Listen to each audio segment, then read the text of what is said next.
Human metapneumo virus HMPV খবরের চ্যানেলে বারবার করে এটাই দেখছেন আর বারবার করে ফোন আসছে। আমার বাচ্চা ঠিক থাকবে তো? এটা নিয়ে নতুন কিছু ভয় পাওয়ার কিছু আছে? এটা নিয়ে কিভাবে প্রোটেকশন নেব নিজের বাচ্চার ক্ষেত্রে? প্রথমেই বলবো, গুজবে কান দেবেন না। একটা 8 মাসের বাচ্চায় প্রথম আক্রান্ত হয়েছে হিউম্যান মেটানিউমো ভাইরাসে ভারতে, একদমই গুজব। হিউম্যান মেটানিউমো ভাইরাস আগেও ভারতে ছিল, এখনো আছে, ভবিষ্যতেও থাকবে। আপনার বাচ্চার যে বা আপনার প্রতিবেশীদের কোনো বাচ্চার যদি সর্দি কাশি হয়ে থাকে, বছরে অন্তত যদি 4-5 বারও সর্দি কাশি হয়, তার মধ্যে একবার অন্তত সে হয়তো হিউম্যান মেটানিউমো ভাইরাসে আক্রান্ত হয়েছে। আপনি এর আগে টেস্ট করিয়েছেন কখনো? করলে নিশ্চয়ই জানতে পারতেন। এর আগেও তো অ্যাডিনো ভাইরাসের স্টর্ম এসছে, সেটা বরং অনেক বেশি ভয়াবহ ছিল।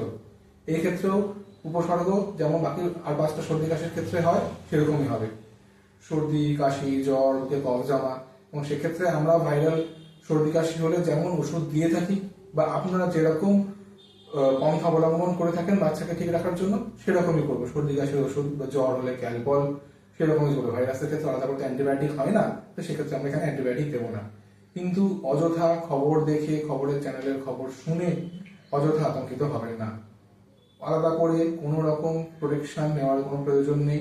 আমি আগেও বলেছি, ইনফ্লুয়েঞ্জা ভ্যাকসিন এইসবের ক্ষেত্রে অনেক বেশি কার্যকরী, সেটা প্রত্যেক বছর বাচ্চাকে দেবেন। এছাড়া মাস্ক ইউজ করুন, স্যানিটাইজার ইউজ করুন, ব্যাস। লকডাউন হবে কিনা, করোনার মতন ভয়াবহ হবে কিনা, আমার বাচ্চা ঠিক থাকবে কিনা, এইসব নিয়ে ভয় পাওয়ার কোনো কারণ নেই। যে বিষয়ে ভয় পাওয়ার সেটা নিয়ে ভাবুন, গুজবে কান দেবেন না। HMPV ভাইরাস কোনো মহামারী করতে পারবে না।